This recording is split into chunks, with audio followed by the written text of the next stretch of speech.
Hello everyone, this is Just a Dad. Today I'm going to do a review on this DEWAL Random Orbital Plane Sander, model number DCW210. So this thing just works really nice. It takes the 20-volt batteries. I love that it's cordless.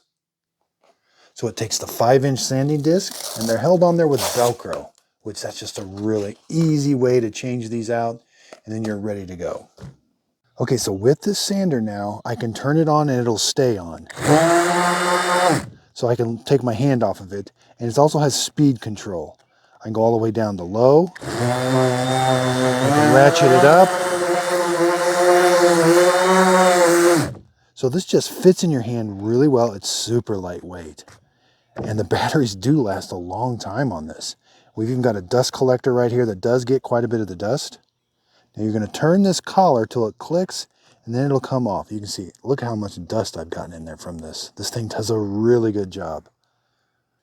Now when you put it back on, make sure you put it on and then turn it. There's like a detent. If you don't, it will kind of come off a little bit. But this is kind of grippy here, and it just fits in your hand. You can turn it on and off.